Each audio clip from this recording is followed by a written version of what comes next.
Баршаңызға қайырлы күн. Бүгін сіздермен чизкейк баунти деп аталатын десерттің рецебімен бөлісемін.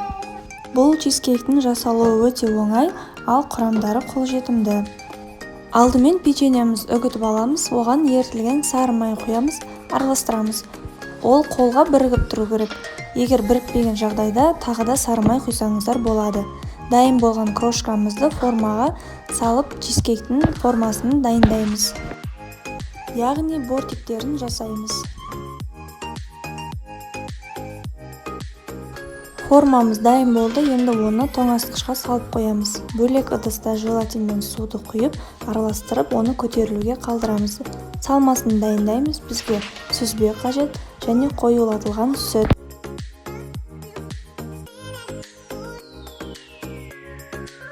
Әрмен қарай бізге шекер қажет және кілегей. Кілегей кез келген процентте қолдануға болады. Менде 20% кілегей. Осылардың барлығын біркелкі болғанша блендермен езіп аламыз. Блендермен езіп болған соң, оның үстіне кокос стружкасын салып, миксермен біркелкі болғанша араластырамыз. Дайын болған желатинімізді қосамыз. Желатинді су моншасында немесе микротолқынды пеште ерітіп алған жөн.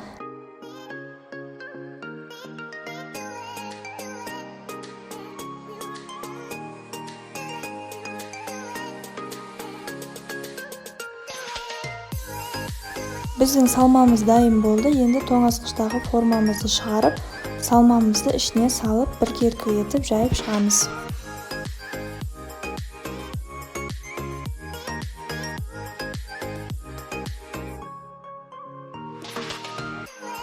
Дайын болған чизкейкті 2-3 сағатқа тоңазытқышқа салып қоямыз.